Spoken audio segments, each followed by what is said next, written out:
कुछ नहीं कह सकता जो आप पहले से नहीं जानते।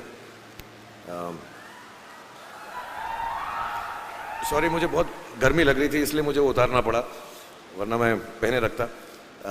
लेकिन सिर्फ दो चार बातें बोल दूंगा मैं आपको, क्योंकि मैं यहाँ पर आया हूँ और मुझे बहुत फ़क्र होता है जब तालीम कोई हासिल करता है। मैं भी सराफ साहब को भी यही बता रहा था, मुझे खुद जो है बहुत प्राइड होती है जब लोग पढ़ाई लिखाई करते हैं।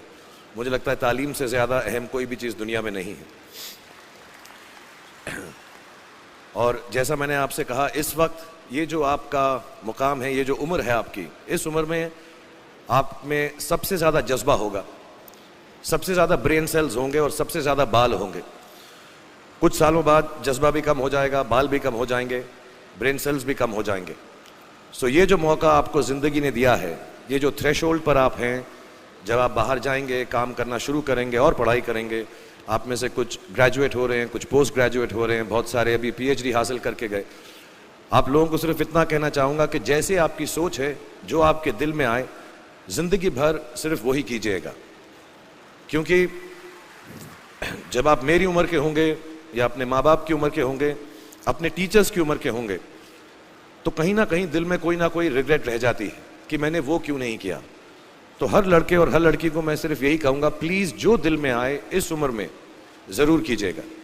मेरे जो वालिद थे, मैंने जैसे बताया बहुत पढ़े लिखे थे, तो उन्होंने बहुत गरीब भी थे, उनको कभी कोई नौकरी नहीं मिली, हार्डली उनके पास पैसे होते थे। जो भी बिज़नेस उन्होंने शुरू किया, इतनी तालीम हासिल करने के बाद भी वो फेलियर ही रहा। लेकिन उन्होंने बहुत प्यार दिया, और क्योंकि उनके पास पैसे नहीं होते थे तो मेरे हर जन्मदिन पे अपनी कोई पुरानी चीज़ मुझको दे दिया करते थे।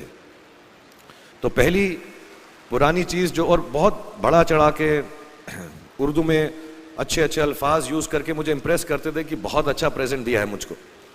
तो वो मुझे पहली चीज़ उन्होंने मुझे, ये मैं हर जगह पर बोलता हूँ, स्कूल के बच्चों के फंक्शन पे, येल यूनिवर्सिटी में, एडिनबरा में, क्योंकि आप लोग सब अपनी लाइफ के उस थ्रेशोल्ड पे हैं जहाँ से आपको कामयाबी हासिल करनी है इंशाल्लाह।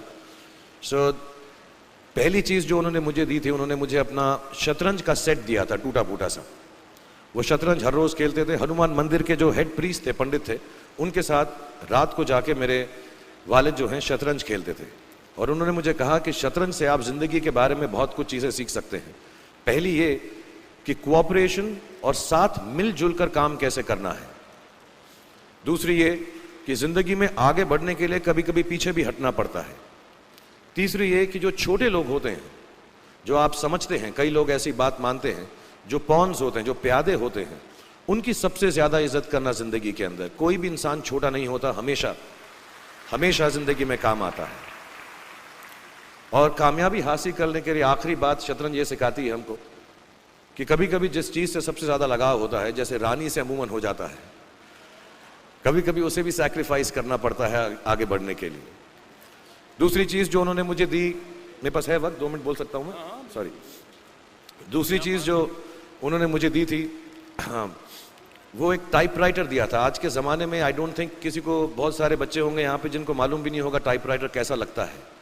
अब सब कंप्यूटर पे काम करते हैं। तो टाइपराइटर के ऊपर जब आदमी लिखता है और अगर गलत लिखता है तो उसको मिटाने में बहुत तकलीफ होती है। So you have to be very diligent, बहुत ध्यान से लिखना पड़ता है। हम गलती नहीं कर सकते। और टाइपेक्स यूज़ करते थे टाइप को निकालने के लिए, कभी उंगली फंस जाती थी उसकी कीज़ के बीच में, मगर बहुत मेहनत से, बहुत डिलिजेंस से काम करना पड़ता था। तो जब मैं उस पर टाइपिंग सीखा स्कूल में कॉमर्स करते वक्त, so the only thing I realise is that practice makes you perfect. तो जो भी काम आप जिंदगी में करें उसको डिलिजेंस से करें, ऐसा करें कि कोई गलती ना हो, अपना पूरा दिमाग लगा कर करें, सोच समझ कर करें। ऐसे करें कि ये काम जिंदगी में आपका पहला काम है और इसके बाद आपको मौका नहीं मिलेगा, और शायद ये काम आपका जिंदगी का आखिरी काम है, इसके बाद फिर मौका नहीं मिलेगा। So do it with that kind of diligence.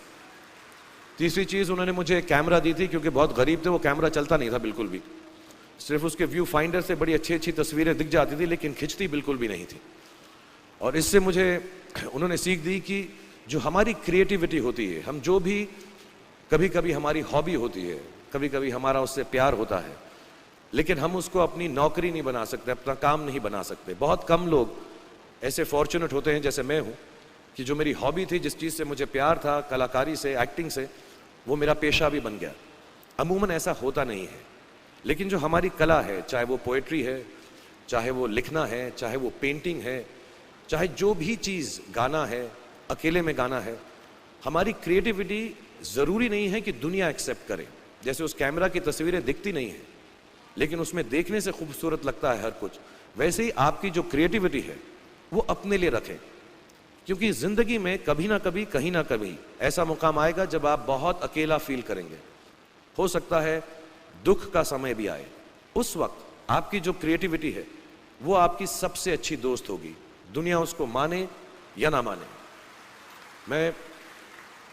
मैं बहुत ख़राब पोइट्री करता हूँ, लेकिन जब भी दुखी होता हूँ तो लिख लेता हूँ। सराफ साहब से मैं अब सीखना भी चाहता हूँ। मैं रेख्ता पे जाऊँगा, मुझे लगता है ये कमाल की साइट है, थोड़ी मैं शायरी वगैरह सीखूँगा। मेरी शायरी बहुत ख़राब है कि हमने तुम्हारी याद में रो रो के टब भर दिए, वो आए और नहा कर चल दिए। इस लेवल की पोइट्री है। लेकिन जब दुख होता है, ये भी बैठकर जब लिखता हूँ तो बहुत दिल को शांति मिलती है। आखिरी चीज़ मेरे वालिद ने मुझे दी थी, वो दोनों मिक्स है, मैं जल्दी ख़त्म करता हूँ क्योंकि आप लोगों के पास वक्त नहीं है, आप लोगों को अपनी डिग्रीज लेनी है, सोच रहे होंगे इतना वक्त ज़ाया कर रहा है हमारा ये। तो मैं जल्दी से बताता हूँ। एक उन्होंने मुझे कहा, एक सेंस ऑफ ह्यूमर हमेशा रखना ज़िंदगी में, हंसते हमेशा रहना, एक चाइल्ड लाइक इनोसेंस ज़रूर रखना।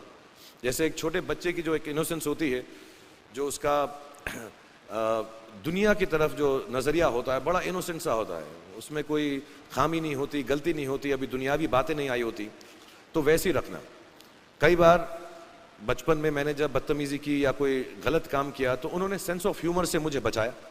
और ज़िंदगी भर अगर आप अपने ऊपर, अपने हाल पे, दुनिया पे, क्योंकि लोग आपसे हर कोई बात कहेंगे, अच्छी बात भी कहेंगे, बुरी बात भी कहेंगे, क्योंकि लोगों का काम है कहना।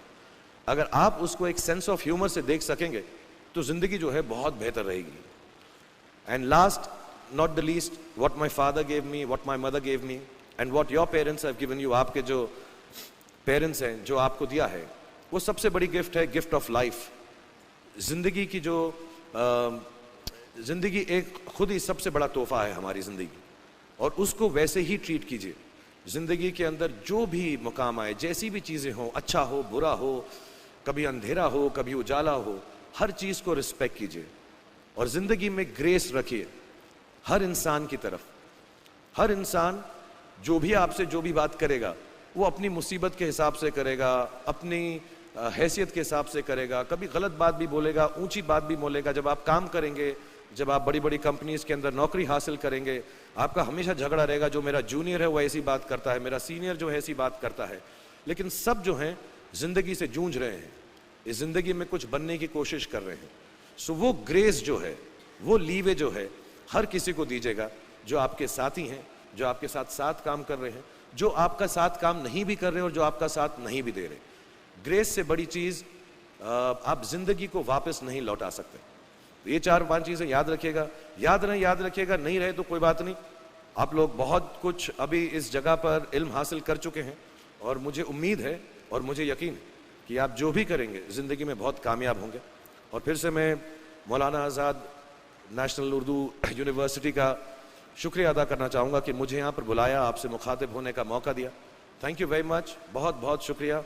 और आप, मुझे मालूम है कुछ टीचर्स जो होंगे यहाँ पर बैठे होंगे जो आपके फेवरेट नहीं भी हैं, जो बहुत स्ट्रिक्ट होंगे, डांटते भी होंगे आपको, उनको सबसे ज़्यादा याद रखिएगा जब आप इस यूनिवर्सिटी से बाहर जाएंगे, क्योंकि जो सबसे ज़्यादा टीचर आपसे स्ट्रिक्ट थे वो एक्चुअली सबसे ज़्यादा आपसे प्यार करते थे। Thank you very much for having me here and खुदा हाफिज़। Thank you everyone.